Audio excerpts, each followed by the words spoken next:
Playsets.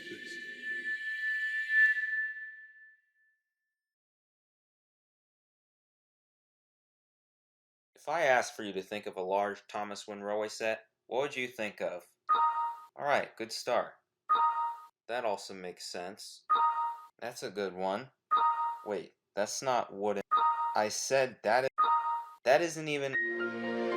There have been many large wooden railway playsets over the years, whether they were quintessential to the representation of the brand, or some set released at an exclusive store that was beginning to go bankrupt. One deluxe set that may not come to many people's minds was a set only in production for about 3 years. But what happened to it? Why didn't it last for as long as it did? Well, I recently went to someone's house and borrowed it, and we're gonna take a look at it today. Not that many wooden railway users have owned or even considered this set, probably due to how expensive it is. We're going to take a look at it today.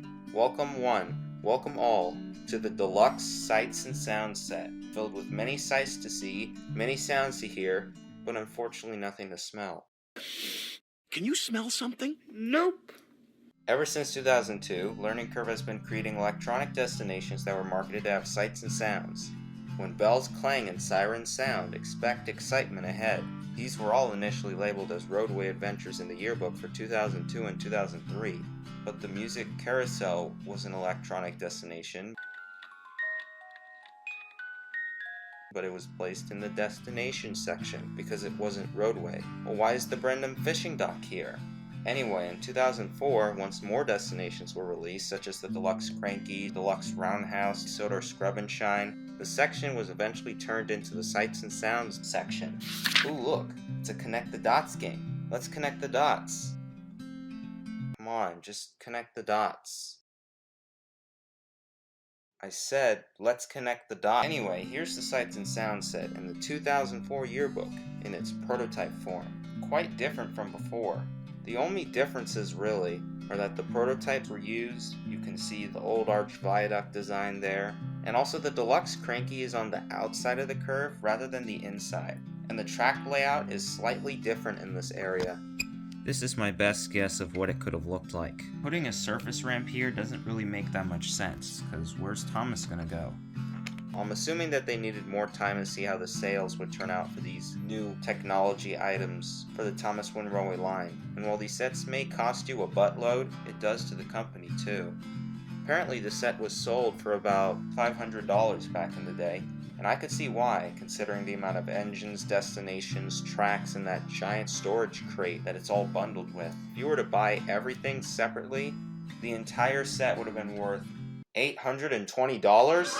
But overall, everything worked out, and in 2005, the Sights and Sounds set was finally released. And here's the whole set minus Annie, Clarabelle, Salty, Thumper, James, and Henry with the tender defect.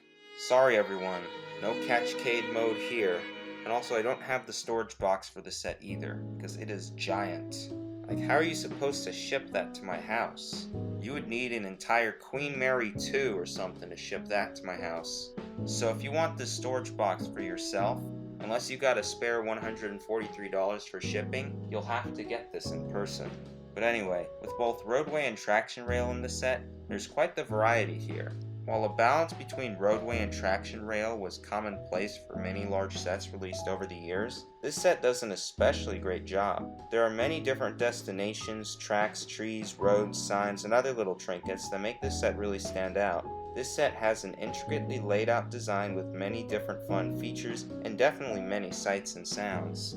There are 4 electronic destinations to use that deliver quite a lot of sounds indeed. They make all these sounds because they're all battery powered and they can all function in different ways. Take a listen.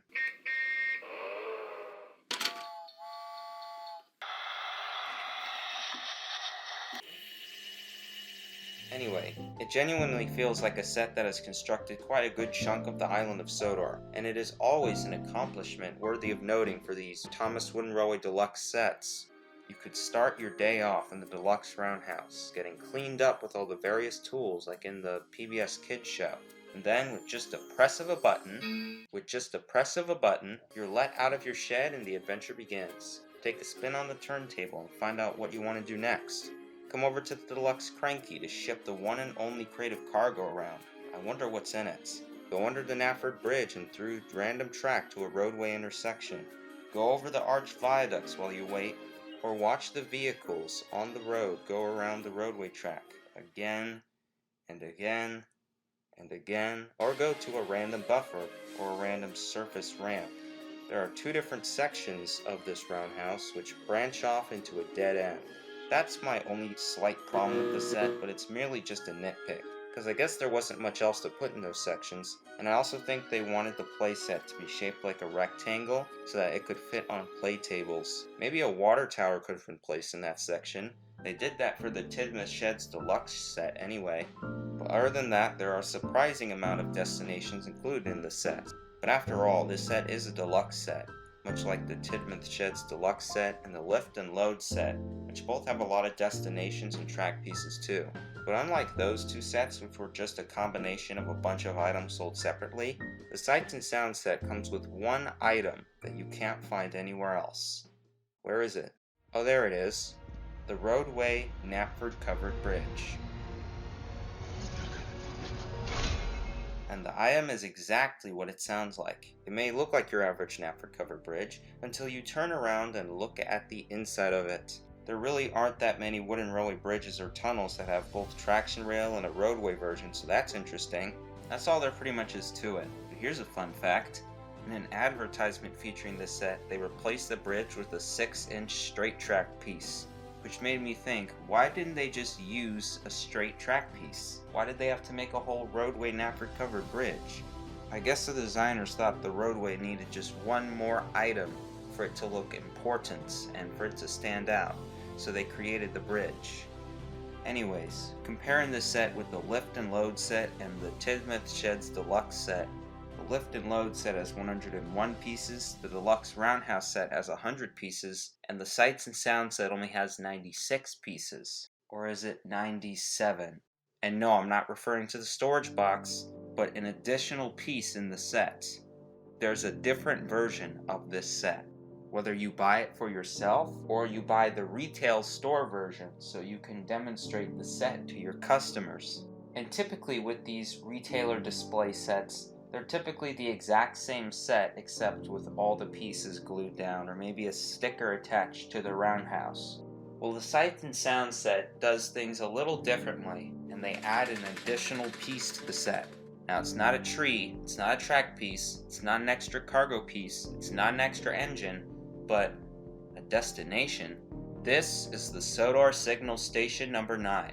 This was an additional destination, screwed down to the play table to hold the battery compartments for the other Sights and Sounds destinations. But why are the battery compartments there, and how do they even connect to the other destinations? Well, remember what I said, all the items on the set have to be glued down. But here's the thing, for all these destinations, their battery compartments are on the bottom, so if you glue it down, you won't be able to get to it. So does that mean the retailer has to lift up the set and constantly change the batteries over and over again? No, because then the table and the destinations would get ruined, and so would the workers' tolerance for children. So instead they actually wired the destinations to battery packs to the Sodor Signal Station number 9. That way, the worker would just have to unscrew the 2 screws on both sides of the Sodor Signal Station, lift it up, and then change the battery compartments that way. But how do the destinations get their power when the battery compartments are away from the destinations? Here we have the Sights and Sound set and the Tidmouth Sheds Deluxe set, both placed in the same wooden frame. The Tidmouth Sheds Deluxe set fits a bit more snug inside of the wooden frame than the Sights and Sound set does. Why is that? Well, all that additional room is needed for wires and other electrical components to send the battery power from the Sodor Signal Station to the destinations, and therefore that probably makes buying this table more expensive than the other ones. That might be another reason why you don't see it that much, because it must have cost more for retailers to purchase with all that fancy wiring, and it was probably more of a hassle to deal with as well. You constantly had to make sure that everything was working. And that's your obligatory wooden railway brain blast. Now then, this set only lasted for a few years, from winter 2005 to about August 2008. So what happened to it? Why didn't it last as long as the Lift and Load set or the Tidmouth Sheds Deluxe set? Well, during this set's production run, there was a wooden railway lead paint recall, both of which in 2007, recalling many different items that can be featured in the set, such as James, a stop sign, a railroad crossing sign, the green bases for the signals, green maple trees, the black cargo car, and the olive green cargo piece. All these items had to be recalled, which definitely affected different sales and the reputation of the set. They also had to give up money for replacements and the free gifts that came with the replacements for wooden railway items, and that cost them even more money. But this set didn't discontinue in 2007, it did in 2008, so what else happened? Well, do you know of many roadway items from 2009 onwards? Well, no, because by 2009 there were only a few roadway destinations left and only about 2 roadway sets, which meant that the factory just wasn't producing that many roadway tracks anymore. Because when people think of Thomas and Friends Wooden Railway, they think of Thomas, a train, and tracks. They don't think of vehicles and roadway. This isn't Bob the Builder. So that could be another reason why the sales started to drop. Fun fact, 2008 was the last year in which roadway ascending track was being produced, both for the Sights and Sound set and the Mountain Overpass set. So with sales plummeting for roadway items and a recall that happened and how expensive this set is, this set inevitably had to bite the dust. And remember that, not that many people had that much money available to purchase giant deluxe sets like this, and they'd much rather purchase an individual destination instead. So with all that in mind, they probably couldn't continue selling the set anymore. But you could still buy all the destinations separately, right? Well, you could buy the Mountain Overpass in its set or the Sights and Sound set. And after 2008, the Mountain Overpass was no longer in production. And the Sodor Scrub and Shine lasted until 2009, and then they stopped production. The Deluxe Cranky lasted only up until 2010, but the Deluxe Roundhouse lasted all the way until 2016. So the destinations weren't the problem, it was just the set itself and how expensive it was. And you know what's better than destinations that make sounds? Destinations that make sounds that can recognize your train. The Talking Railway series also came out in 2009, and that's another reason why the Sights and Sounds set became obsolete. But there it is, the forgotten but spectacular Sights and Sounds set. This is such an interesting and underutilized set in my opinion. I see the Tidmouth Sheds Deluxe set everywhere, the Lift and Load set occasionally, but never really the Sights and Sounds set. But this set is honestly a really cool deluxe set that really shows the magic that Thomas and Friends Wooden Railway has to offer. It may be expensive, but it is certainly worth it, as long as your bank account allows it, of course.